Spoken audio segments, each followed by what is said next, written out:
रुपाली रुपाली पाककलेमध्ये तुमचं खूप खूप खूप मनापासून स्वागत। गॅरंटी देऊन सांगते, तुम्ही याआधी असे पोहे कधीही खाल्ले नसतील। पोहे करण्याची खूप वेगवेगळी पद्धत आहे, पण अशा पद्धतीने हे दडपे पोहे एकदा करून बघा। शरीराला थंडावा देणारे, अगदी मस्त आणि खरंच चवीला तर अगदी भारी लागतात। एकदा खाल्लेत ना तर पुन्हा पुन्हा बनवाल, इतके हे चवीला भारी लागतात। नाश्त्यामध्ये काही हलकं फुलकं तेलकट न खायचं असेल तर अशा पद्धतीने हे पोहे नक्की ट्राय करून बघा। चला मग लगेचच रेसिपीला सुरुवात करूया। इथे मी 2 वाटी पोहे घेतलेले आहेत। पोहे आपल्याला चाळून घ्यायचे आहेत।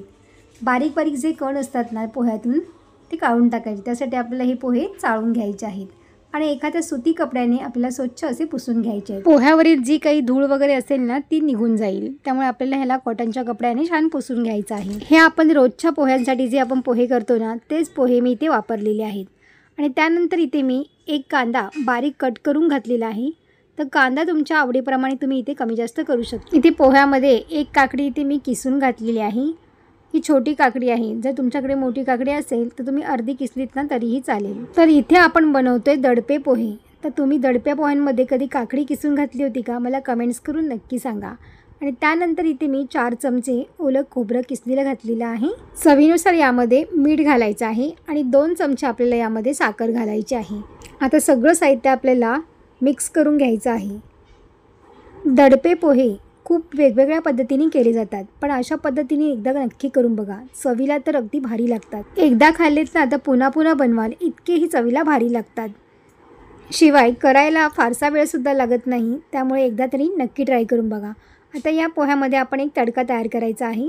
तर इथे मी तेल गरम करून घेतलेलं आहे। तेल आपलं छान गरम झाल्यावरती यामध्ये 2 चमचे मी शेंगदाणे घातलेले आहेत। शेंगदाणे छान खरपूस होईपर्यंत आपण याला तळून घ्यायचे आहेत, त्यामुळे ना या पोह्यांना खूप छान चव येते। आता आपल्याला याच्यामध्ये अर्धा चमचा मोहरी घातलेली आहे।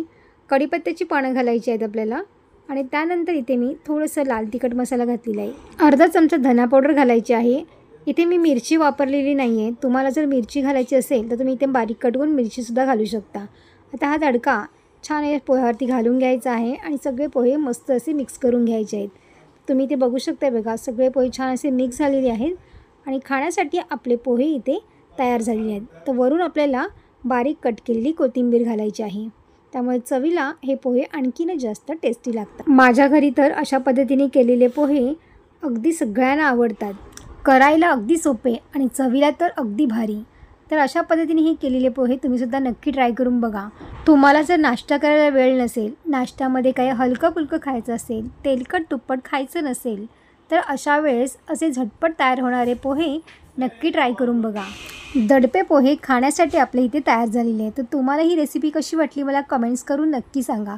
व्हिडिओ आवडली असेल तर लाईक, शेअर आणि सबस्क्राईब करा। बाजूची बेल आयकॉन पण जरूर प्रेस करा, जेणेकरून जेव्हा पण मी नवीन व्हिडिओ अपलोड करेन त्याची सर्वात आधी नोटिफिकेशन तुम्हाला पाहायला मिळेल। पुन्हा भेटू अशाच एका नवीन रेसिपीमध्ये। तोपर्यंत मस्त खा आणि स्वस्त रहा।